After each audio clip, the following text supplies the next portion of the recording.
तो शायद YouTube video देखते समय आपकी जो सेल है मोबाइल की वो ज़्यादा करंट सप्लाई कर रही है सर्किट को।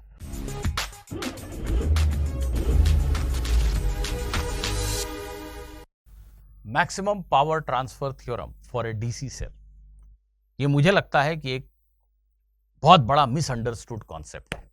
जब मैं बच्चों से बात करता हूं, उनसे सवाल पूछता हूं, तो पाता हूं कि they understand this concept to be very easy, but most of the time they have misunderstood it.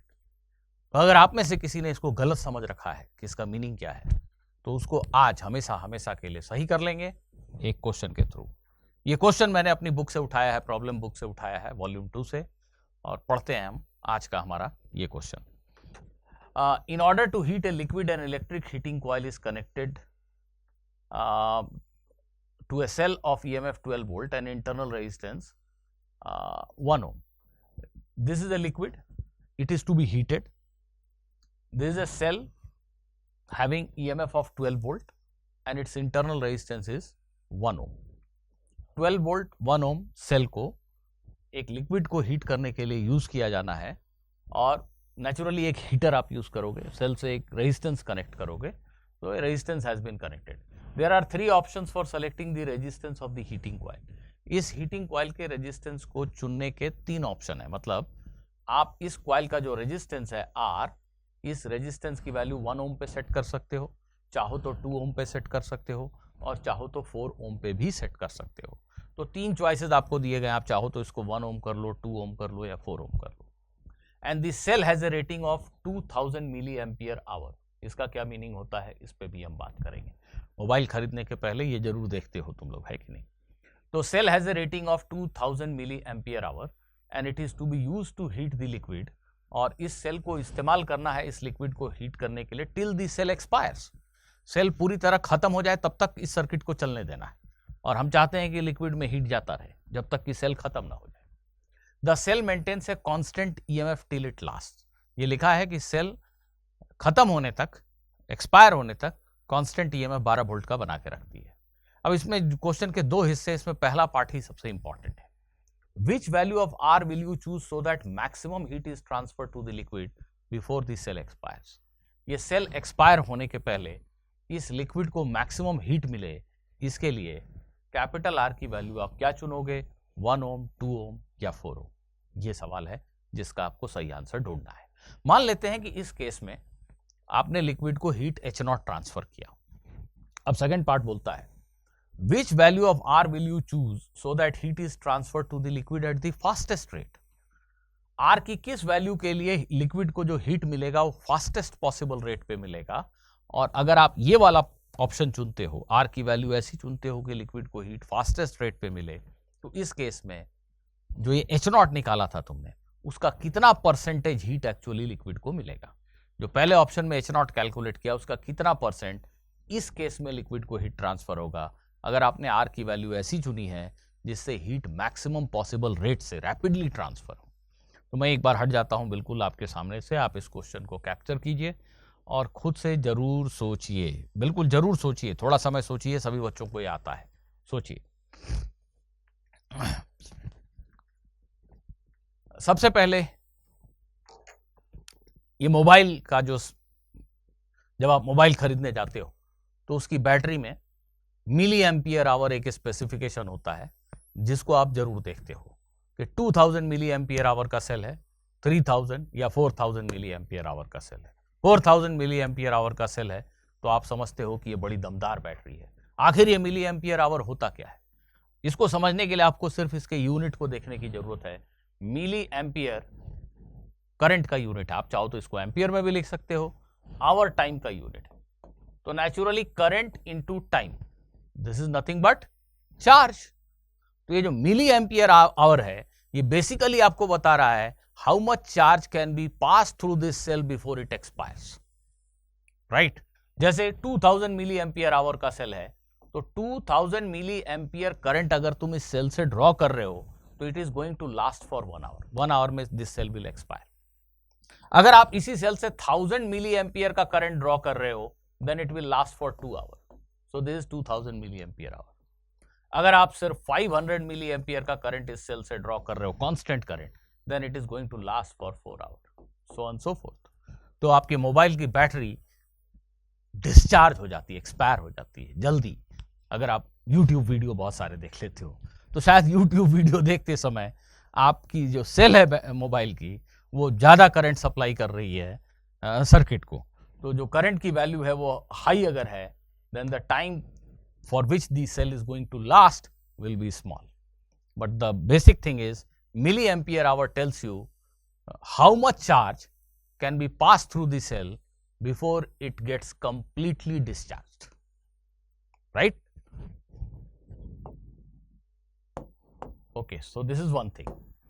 Now let us come back to our question. The question is basically that there is a cell EMF E, internal resistance R, and then there is you have connected a resistance, and you want that maximum amount of heat should be dissipated in this resistance capital R till the cell lasts. Okay, let us assume that the current in the circuit is I. So how much power is dissipated in this resistance?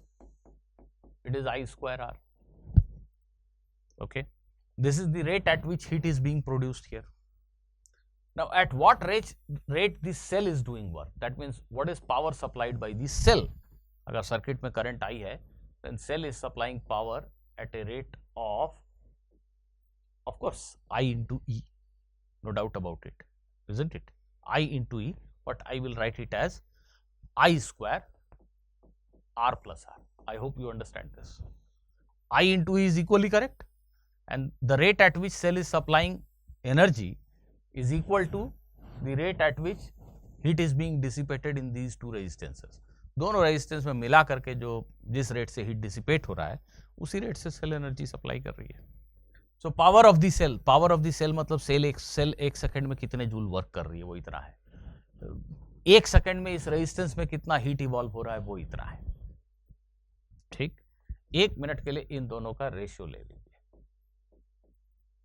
इन दोनों का ratio अगर आप देखते हैं तो ये इतना आता है, राइट?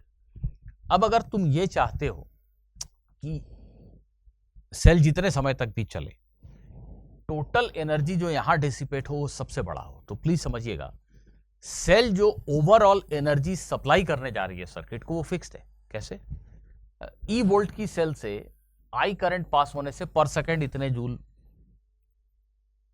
एनर्जी सप्लाई करती है सेल। एनर्जी सप्लाई करने का मतलब अगर ये केमिकल सेल है तो उसकी केमिकल एनर्जी घटती है इतने जूल पर सेकंड, इतनी आपको इलेक्ट्रिकल एनर्जी मिलती है।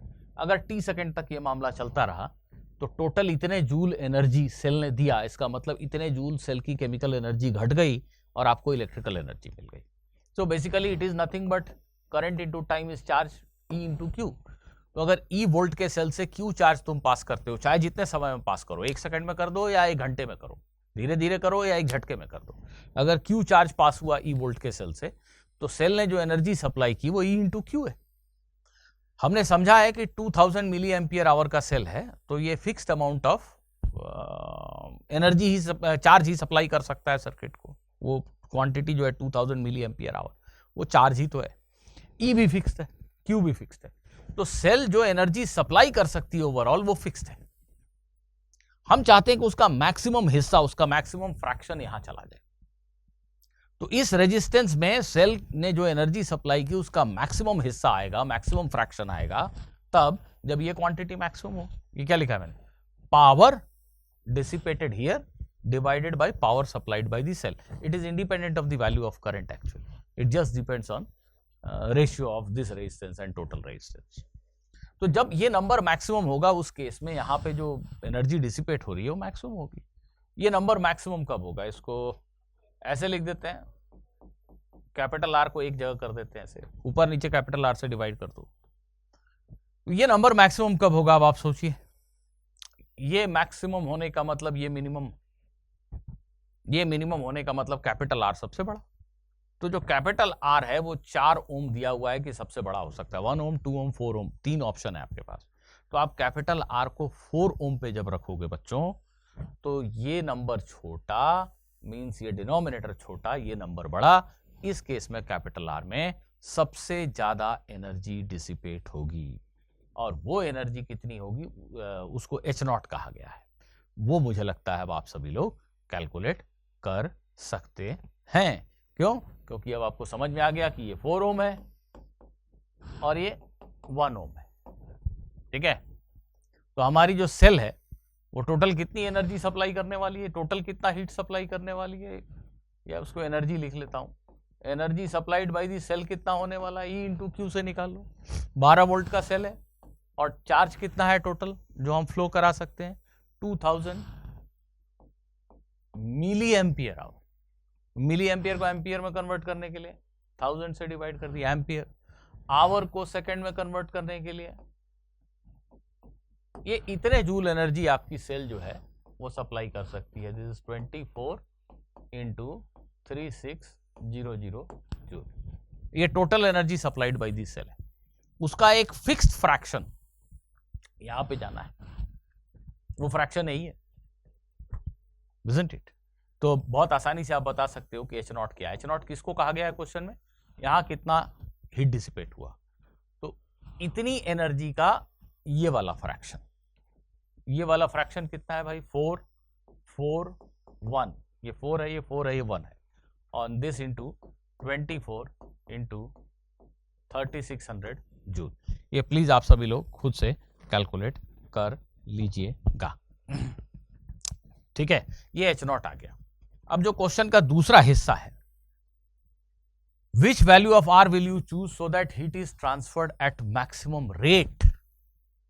अब आप ये चाहते हो कि भाई सबसे ज्यादा एनर्जी ट्रांसफर हो, ये जरूरी नहीं है, मुझे ये चाहिए कि यहां पे सबसे स्पीड में हीट इवॉल्व हो, पावर जूल पर सेकंड सबसे बड़ा हो। इसके लिए मैक्सिमम पावर ट्रांसफर थ्योरम है। जो आपने मैक्सिमम पावर ट्रांसफर थ्योरम पढ़ा है वो ये कहता है, ये तो इंटरनल रेजिस्टेंस है, इस एक्सटर्नल रेजिस्टेंस में सबसे रैपिडली हीट डेवलप हो, सबसे तेजी से यहां पे हीट डिसिपेशन हो, उसके लिए जरूरी होता है कि आर की वैल्यू इस आर के बराबर हो, इस केस में 1 ओम। तो अगर आप चाहते हो कि ये मैक्सिमम रेट से यहां पे हीट डिसिपेशन हो, तो आप कैपिटल आर की वैल्यू 1 ओम चुनोगे। ठीक है, तो जब ये 1 ओम चुनोगे, ये भी 1 ओम है, 1 ओम है, तो ऑब्वियसली आप देखो इन दोनों में बराबर ही हीट डिसिपेट होगा। तो ये जो हमारी सेल टोटल एनर्जी देने जा रही है इतने जूल का, इसका आधा यहां आएगा, इसका आधा यहां आएगा, तो इसका जस्ट हम आधा कर देंगे अगर, तो half of this energy will be dissipated here. तो क्वेश्चन में ये पूछा गया है कि अभी जो हीट डिसिपेट होगा H, which is half of total energy provided by this cell, ये H जो है वो H नॉट का कितने परसेंट है। H नॉट क्या चीज थी, अच्छा मैं थोड़ा गलत बोल रहा हूं, सेल जो एनर्जी सप्लाई कर रही है वो ये नहीं है, आई एम सॉरी, थोड़ा देखने में गलती हो गई।